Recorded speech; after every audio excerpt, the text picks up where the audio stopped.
Hi guys, this is Amar and welcome to Amar tech stuff.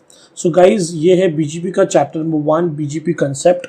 तो इस पूरी सीरीज़ में हम बीजीपी पे फोकस करेंगे और ये जो सीरीज़ होगी ये पूरी बीजीपी पे होगी। और इसमें बहुत सारे चैप्टर्स होंगे गाइस। सो सबसे पहले मैंने सोचा कि कंसेप्ट का वीडियो बनाया जाए, तो थोड़ा इस वीडियो में हम बीजीपी के कंसेप्ट्स को समझने का कोशिश करेंगे। जैसे कि आप जानते हो, अगर आपको नॉलेज है बीजीपी के बारे में, अगर आपने कुछ पढ़ा है बीजीपी के बारे में, तो आपको पता होगा कि बीजीपी एक सबसे बड़ा राउटिंग प्रोटोकॉल है।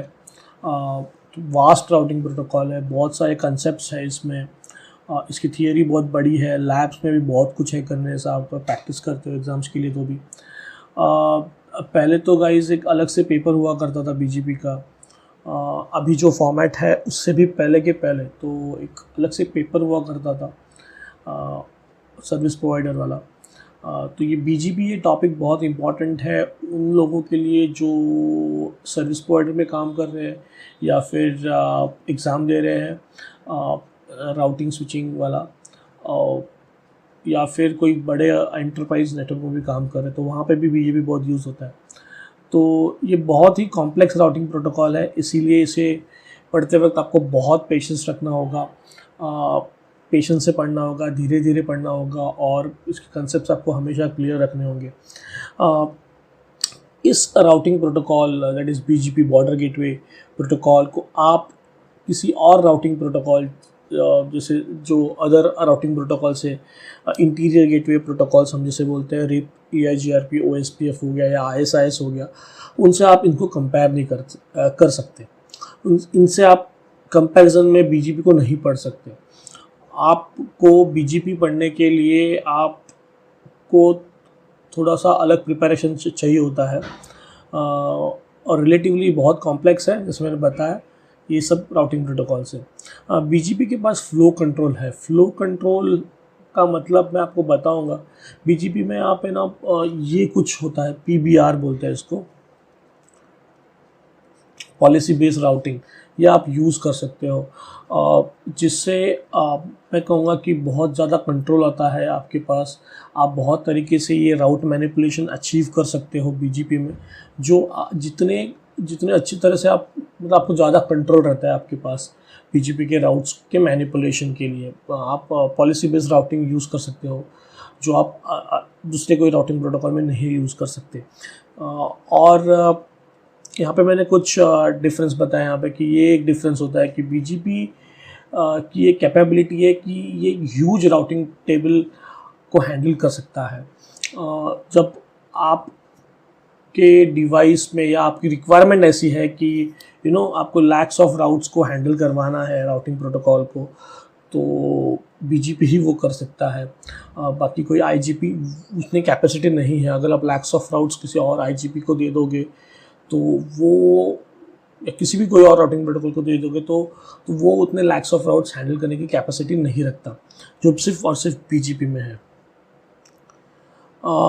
BGP, that is Border Gateway Protocol, it is also known as a protocol of internet, routing protocol of internet. BGP को हम राउटिंग प्रोटोकॉल ऑफ इंटरनेट कहते हैं। बीजीपी गाइज ये एक लौता ईजीपी है। जैसे आप जानते हो कि कोई भी राउटिंग प्रोटोकॉल की प्लेसमेंट के हिसाब से उसकी दो कैटेगरीज होती है। एक होती है IGP, that is interior gateway protocol, जिसमें RIP, OSPF, EIGRP, okay, IGRP भी होता है, ISIS, ये सारे राउटिंग प्रोटोकॉल्स आते हैं। और एक दूसरी कैटेगरी होती है जिसे कहते हैं exterior gateway protocol. Interior gateway protocols with in an autonomous system काम करते हैं, और एक्सटीरियर गेटवे राउटिंग प्रोटोकॉल्स जो होते हैं वो बिटवीन द ऑटोनोमस सिस्टम काम करते हैं। और इस EGP के कैटेगरी में सिर्फ एक ही राउटिंग प्रोटोकॉल आता है, दैट इज़ BGP। ओके, सो पहले तो EGP नाम का एक राउटिंग प्रोटोकॉल ही था, बट अभी वो हट के BGP ही है। तो BGP is not an EGP is not an routing protocol any more, it is an category of routing protocol and BGP comes under that category. It is the only one routing protocol which comes under EGP. तो आप समझ सकते हो कितना important है इसे पढ़ना जब वो एक ही routing protocol है जो EGP की कैटेगरी में आता है। और guys जैसे मैंने कहा autonomous system ऑटोनमस सिस्टम क्या होता है बहुत लोगों को पता होगा, फिर भी मैंने यहाँ में एक स्लाइड डाल के रखी हुई है ऑटोनमस सिस्टम के बारे में, आपको बता देता हूँ। ऑटोनमस सिस्टम तो गाइस ऑटोनमस सिस्टम होता है एक ऐसा ग्रुप ऑफ नेटवर्क जो एक सिंगल एडमिनिस्ट्रेशन में आता है। फाइन, जैसे कोई एक ISP समझ लो, ठीक है, इंटरनेट सर्विस प्रोवाइडर, तो उसका एक कोई नेटवर्क होगा।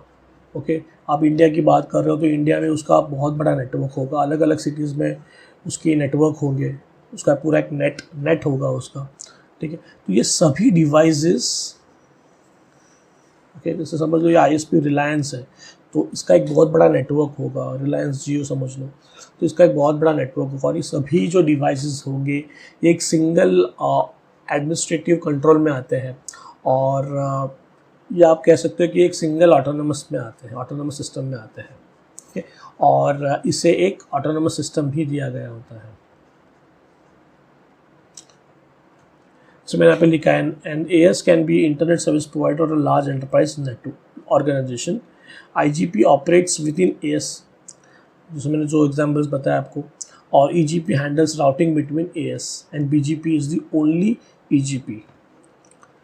ऑटोनमस सिस्टम में गाइज कैसे होता है कि जैसे मैंने आपको बताया ऑटोनमस सिस्टम को नंबर दिया गया होता है। ऑटोनमस सिस्टम ये एक 16 बीट का नंबर होता है, बाइनरी नंबर होता है, and which is represented by 2⁻16। सो इसकी जो रेंज आती है वो ये आती है 0 to 65,535। इसमें से 0 और 65,035 मतलब फर्स्ट ऑटोनमस सिस्टम 0 होता है, लास्ट ऑटोनमस सिस्टम 65,535। ये दोनों ऑटोनमस सिस्टम नंबर्स रिजर्व्ड है, कोई भी ISP या कोई भी एंटरप्राइज नेटवर्क या कोई भी ऑर्गेनाइजेशन इसको यूज़ नहीं कर सकती। 1 से लेके 64,511 ये ऑटोनमस सिस्टम है, इंटरनेट राउटिंग के लिए यूज़ होती है, ये ISP से यूज़ की जाती है। इसे हम पब्लिक ऑटोनमस सिस्टम भी कहते हैं। ये पब्लिक है, मतलब ये ऑटोनमस सिस्टम नंबर्स एक आप ये मतलब ऑटोनमस सिस्टम है ना, ये एक बॉडी होती है, आपको पता होगा है ना। ये बॉडी ने जो IP एड्रेसेस असाइन करते हैं वही बॉडी AS नंबर्स भी असाइन करती है। तो हर एक ISP को जो इंटरनेट सर्विस प्रोवाइडर्स है उन्हें एक पब्लिक ऑटोनमस सिस्टम असाइन किया गया होता है। आपको मैं बता सकता हूँ, ये एक्चुअली एक लिस्ट है यहाँ पे, क्योंकि मैं बताता हूँ आपको, मैंने पेज ओपन करके रखा हुआ है।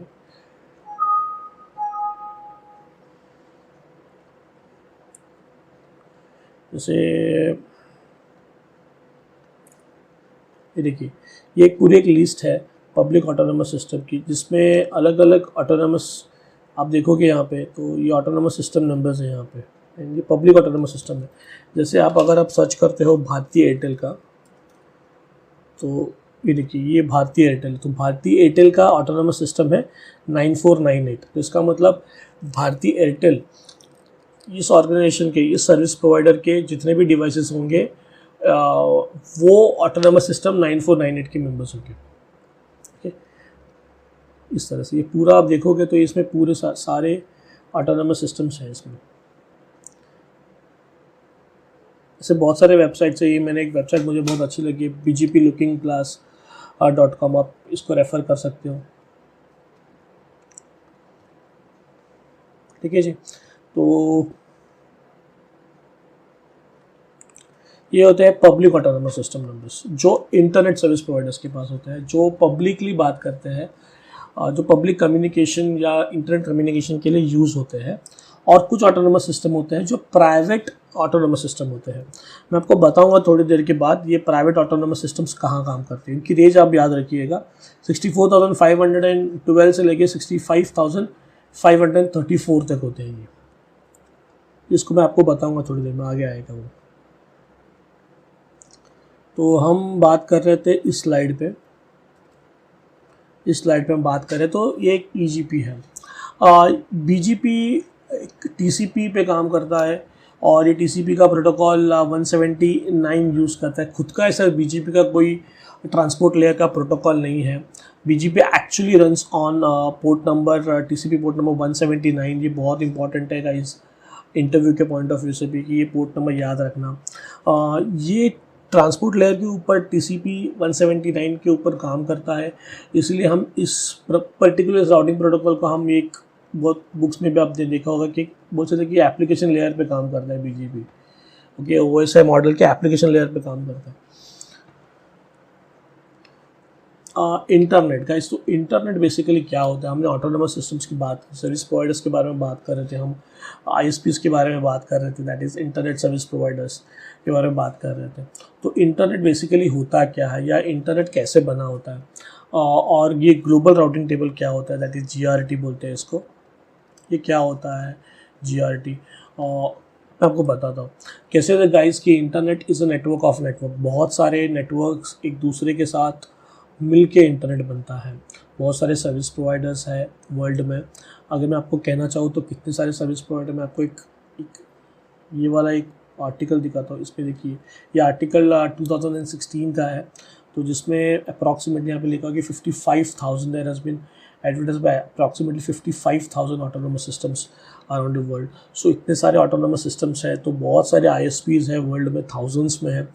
तो इंटरनेट बेसिकली सर्विसेज प्रोवाइड कर सकते हैं आप वर्ल्ड के कोई भी कोने से, आप कोई भी अलग एंड पे आप कम्युनिकेशन एस्टैब्लिश करवा सकते हैं बाय यूजिंग इंटरनेट। ये पॉसिबल होता है बिकॉज अलग अलग कंट्रीज़ में अलग अलग ISPs एक दूसरे के साथ कनेक्टेड होते हैं। जैसे आप एक ISP ले लो, ये ISP 1 है, ये ISP 2 है, बहुत सारे ISPs हैं ऐसे वर्ल्ड में, थाउजेंड्स पे है ISP 4 है, ठीक है, ISP 5 है। तो ये सब बहुत सारे ISPs एक दूसरे के साथ इंटरकनेक्टेड होते हैं इंटरनेट पे, तभी जाके आपको इंटरनेट के सर्विसेज मिल सकते हैं। आप कोई .UK वाली साइट है, इंडिया में बैठे हो आप, समझो ये इंडियन ISPs है, ये कोई इंडियन ISP है और यहाँ पे आप घर पे आपके बैठे हो, ठीक है, और .UK वाली मतलब कोई UK वाली वेबसाइट आप ओपन कर रहे हो, समझ लो ये ISP है UK में, उसका सर्वर यहाँ पे है। तो ये सारे ISPs कनेक्टेड नहीं होंगे एक दूसरे के साथ, तो क्या आप UK वाली वेबसाइट को एक्सेस कर सकते हो? नहीं। तो आप तभी कर पाओगे जब ये सारे ISPs एक दूसरे के साथ इंटरकनेक्टेड होंगे। तो इंटरनेट ऐसे ही बनता है। और इंटरनेट पे आपको तो पता होगा कि पब्लिक IP एड्रेस होते हैं,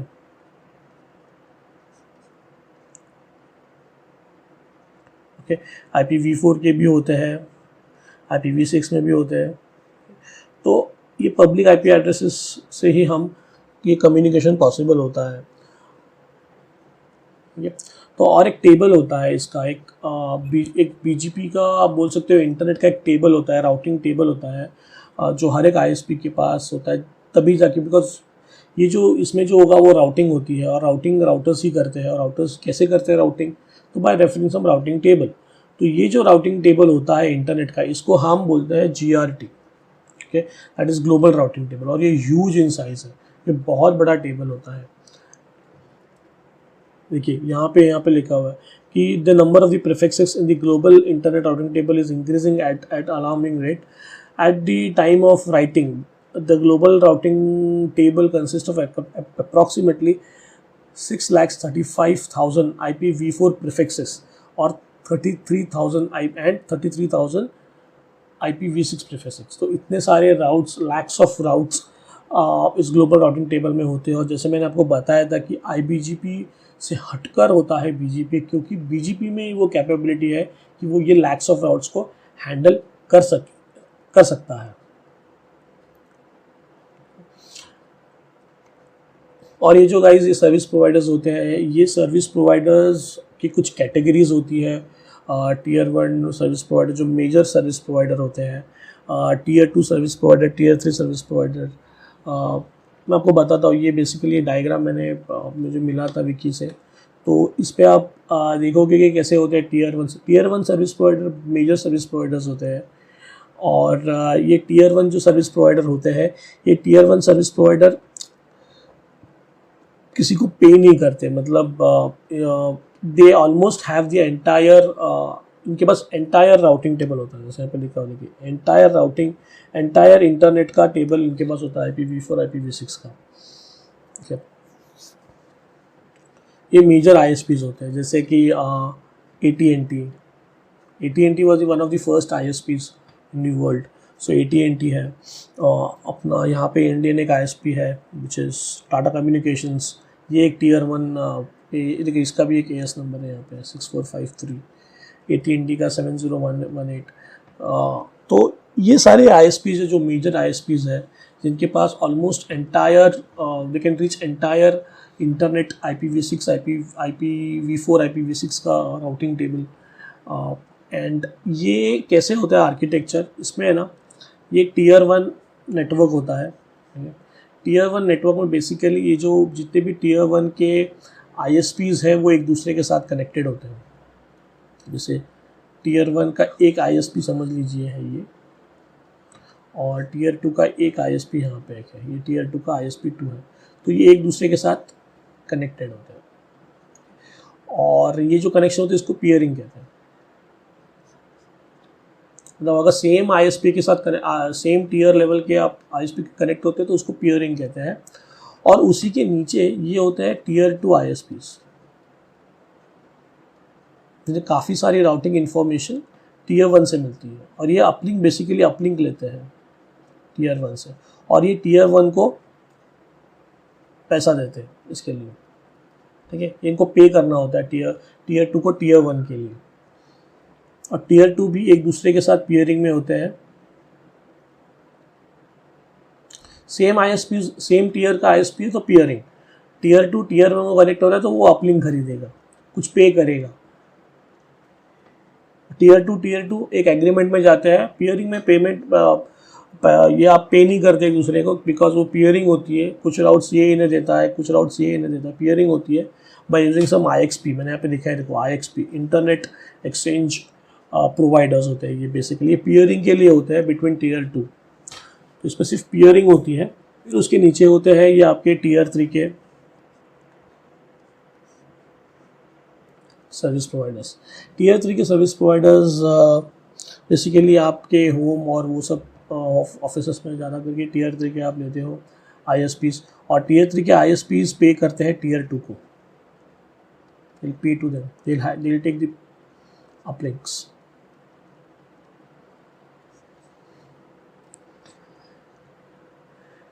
ठीक है, तो ये मैंने कुछ टीयर 1 के सर्विस प्रोवाइडर्स यहाँ पे बताए हुए हैं।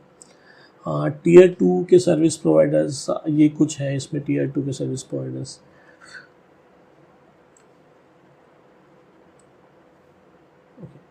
सो where BGP is use, BGP कहाँ यूज़ होता है? तो BGP गाइस यूज़ होता है एक तो इंटरनेट सर्विस प्रोवाइडर्स पे यूज़ होता है, क्योंकि उसके बिना काम ही नहीं करेगा, और लार्ज एंटरप्राइजेस में जहाँ पे अगर कोई ऑर्गेनाइजेशन है जो बहुत बड़ी ऑर्गेनाइजेशन है, उसके मल्टीपल डेटा सेंटर्स हैं, समझ लीजिए कोई एक ऑर्गेनाइजेशन है जिस पे मल्टीपल डेटा सेंटर्स हैं कंट्री में या कंट्री के बाहर भी,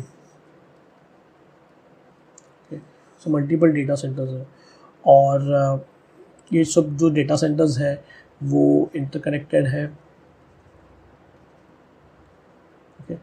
और इन सब डेटा सेंटर्स, तो ये सारे डेटा सेंटर्स तो एक ऑर्गेनाइजेशन के अंडर आ गए, राइट।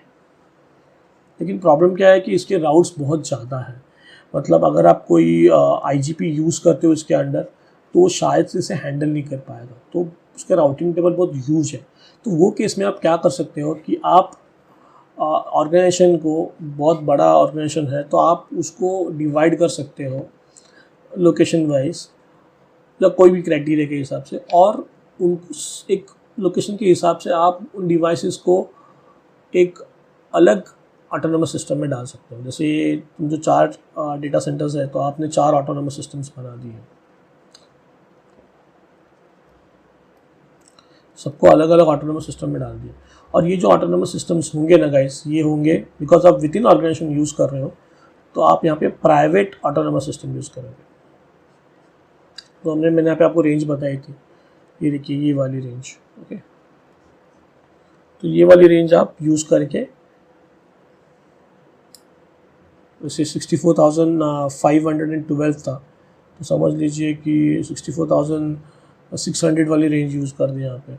64,000 ये 600 में डाल दिया, और ये इसको 64,601 में डाल दिया, 64,602 में डाल दिया, 64,603 में डाल दिया। तो इस तरह से आप प्राइवेट एयर्स को यूज़ करोगे अगर आप विद इन ऑर्गेनाइजेशन यूज़ करते हो तो।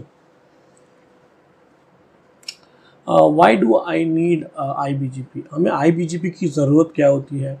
जब भी हमारे पास ऑलरेडी एग्जिस्टिंग IGPs अवेलेबल है, बिकॉज IBGP जो होता है गाइस, ओके, जैसे अगर आप दो अलग अलग ऑटोनोमस सिस्टम्स, ये एक ऑटोनोमस सिस्टम है और ये एक ऑटोनोमस सिस्टम है, अगर आप इस दोनों के बीच में BGP चला तो that is external BGP, that is EBGP। और अगर आप विद इन राउटर्स है और ये दोनों राउटर्स समझिए सेम एएस में है और इनके बीच में BGP चलाते हैं, that is internal BGP, that is IBGP। तो ये IBGP की ज़रूरत क्या होती है जब हमारे पास ऑलरेडी एग्जिस्टिंग IGPs अवेलेबल है? तो मैं आपको बताना चाहूँगा कि मोस्टली क्या होता है, जैसे आप कंसिडर कर लो कोई ISP है, उस ISP का बहुत बड़ा नेटवर्क है, ठीक है, और इस नेटवर्क में उसके पास काफ़ी सारे डिवाइसेस हैं, काफ़ी सारे, ये इसका कोर है, ओके, काफ़ी सारे डिवाइसेस है, ओके, ये इसकी गेटवे के डिवाइसेस है, यहाँ पे अलग ISPs कनेक्टेड है, समझ लो ये 2 नंबर का ISP यहाँ पे कनेक्टेड है, ओके, ये ISP1 का नेटवर्क है, और काफ़ी सारे नेटवर्क्स हैं यहाँ पे एक ISP कनेक्टेड है, यहाँ पे समझ लो कोई कस्टमर कनेक्टेड है, यहाँ पे कस्टमर कनेक्टेड है। तो ऐसा कुछ नेटवर्क होता है सर्विस प्रोवाइडर का। अभी इस सारे नेटवर्क में अगर ये जो राउटर्स होंगे जो कस्टमर्स को और सर्विस प्रोवाइडर्स को कनेक्टेड होंगे, इस पे तो BGP का राउटिंग टेबल होगा, यहाँ पे तो BGP चलेगा, राइट। तो ये जो होगा वो होगा EBGP, सही बात है। अगर ये राउटर और इस राउटर को कुछ BGP के राउट्स को एक्सचेंज करवाना है, ये इस वाले राउटर को और इस वाले राउटर को फॉर एग्जांपल कुछ BGP के राउट्स एक्सचेंज करवाना है, तो आपके पास 2 ऑप्शन है। एक तो आप, ये BGP के राउट्स है तो आपको BGP हर एक राउटर में चलाना पड़ेगा,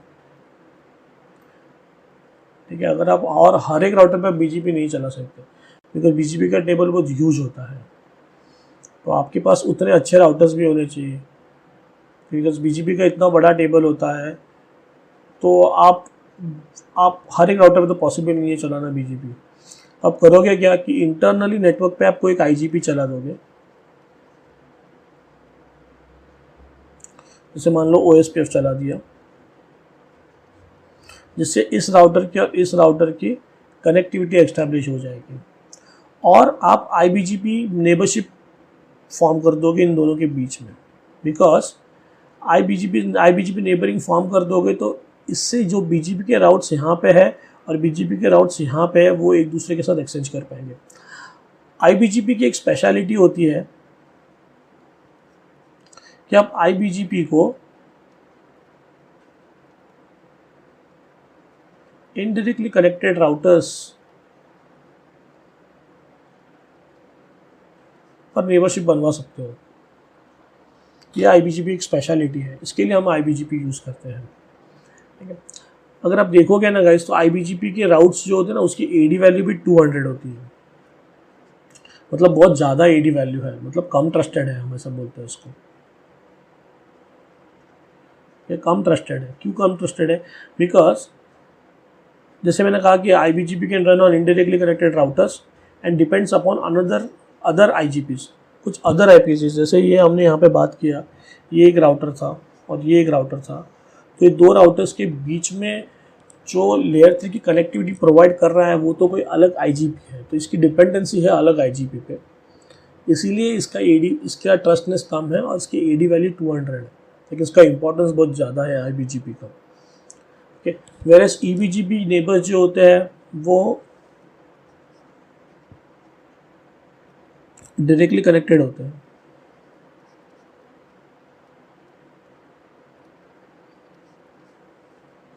तो इसकी एडी वैल्यू देखिए 20 है, बहुत कम है, मतलब बहुत ज़्यादा ट्रस्टेड होते हैं इसके tools.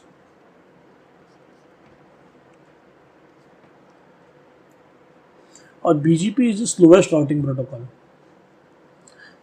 BGP is the slowest routing protocol हम इसको कहते हैं बिकॉज इसका कन्वर्जेंस बहुत स्लो है और इसके जो टाइमर्स आप देखोगे, हेलो टाइमर्स 60 सेकेंड है और डेड टाइमर्स 180 सेकेंड्स है। अगर आपको ये समझ आ रही है कि इसका कन्वर्जेंस क्यों स्लो है, क्योंकि अगर समझो इसका कन्वर्जेंस बहुत फास्ट होता BGP राउटिंग प्रोटोकॉल, क्योंकि डिज़ाइन से ही इसको स्लो डिज़ाइन किया गया है। अगर इसका कन्वर्जेंस बहुत फास्ट होता तो अगर इंटरनेट का इतना बड़ा राउटिंग टेबल है जिसमें लैक्स ऑफ राउट्स प्रेजेंट है, ठीक है, लैक्स ऑफ राउट्स प्रेजेंट है, अगर कोई भी राउट इसमें से डाउन हो गया, कोई भी प्रीफिक्स डाउन हो गया, तो इसका मतलब है कि ये पूरा ग्लोबल राउटिंग टेबल को डिस्टर्ब करेगा, पूरा ग्लोबल राउटिंग टेबल को अपडेट करेगा। अगर कोई पर्टिकुलर राउट बहुत फ्रीक्वेंट फ्लैप कर रहा है तो ये बहुत इम्पैक्टिंग होगा, पूरा ग्लोबल राउटिंग टेबल ही फ्लैप होता रहेगा। इसके लिए इसका जो डेड टाइमर है इसको 3 मिनट रखा हुआ है, 180 सेकेंड मतलब 3 मिनट्स। अगर कोई प्रीफिक्स 180 सेकेंड्स तक डाउन जाता है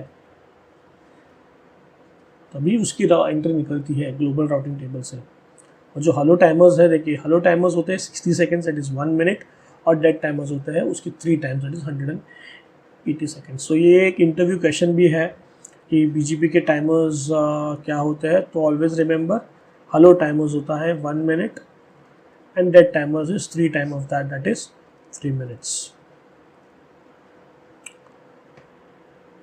when not to use BGP, हमने इतना बड़ा लेक्चर कर लिया, अभी हम ये पढ़ रहे हैं कि हमें BGP क्यों यूज़ नहीं करना चाहिए। हमें BGP कभी यूज़ नहीं करना चाहिए, उसकी कुछ क्राइटेरिया है। जब भी आप एक ही ISP को कनेक्टेड है तो आप BGP मत यूज़ करो। जैसे आपका कोई नेटवर्क है, एक राउटर है आपके नेटवर्क का और आपके पास सिर्फ एक ही ISP है, तो BGP मत यूज़ करो। आप सीधा यहाँ पे डिफ़ॉल्ट राउट दे दो ये ISP की तरफ, बिकॉज आपको इंटरनेट पे जाना तो यहीं से जाना है, तो आपको क्यों BGP चलाना है, आप सीधा डिफ़ॉल्ट राउट दे दो यहाँ पे। अगर मल्टीपल है, इसको आप सिंगल होम बोलते हो, सिंगल होम्ड बोलते हो। और अगर आपके पास मल्टी होम है, मल्टी होम मतलब एक से ज़्यादा ISPs के कनेक्टेड है, तब आपको कुछ पाथ सिलेक्शन का क्राइटेरिया, कुछ अपलोडिंग यहाँ से करवानी है, डाउनलोडिंग यहाँ से करवानी है, कोई राउट कोई स्पेसिफिक राउट यहीं से जाने चाहिए, कोई स्पेसिफिक राउट आपके इंटरनेट पर कि आप यहाँ पे एडवर्टाइज कर रहे हो, ऐसा कुछ कंडीशन होता है तब आप BGP यूज़ कर सकते हो। ठीक है, अगर बैंडविड्थ बहुत कम है आपके ऑटोनोमस सिस्टम में के बीच में, मतलब ISPs और आपके बहुत बैंडविड्थ बहुत कम है, तो आप BGP ना यूज़ करें तो ही अच्छा है। आपके राउटर्स कैपेबल होने चाहिए। अगर आप बहुत लोअर एंड के राउटर्स ले रहे हो जिसमें CPU बहुत कम है, मेमोरी कम है, यू नो, तो ये कैपेबल नहीं है राउटर्स BGP को हैंडल करने के लिए, तो आप BGP नहीं यूज़ कर सकते वो राउटर्स पे। और जब भी आपको अच्छी अंडरस्टैंडिंग है BGP की तभी आप BGP यूज़ करो। अगर आपको लिमिटेड अंडरस्टैंडिंग है BGP की तो आप BGP ना ही यूज़ करो। तो ये कुछ पॉइंट्स है जो मैं आपको बताना चाहता था। ये आप इसके लिए आप IXP के लिए मैं कहूँगा कि मेरा एक वीडियो आप देख लो, मैं लिंक दे दूँगा नीचे, कि पियरिंग एग्जैक्टली क्या होती है, पब्लिक पियरिंग, प्राइवेट पियरिंग क्या होती है। अगर आपको ज़्यादा इंटरेस्ट है जानने में तो वो वीडियो में मैंने बताया हुआ है, आप वो वीडियो रेफ़र कर लो। मैंने शायद से कुछ नोट्स भी बनाए होंगे इसके,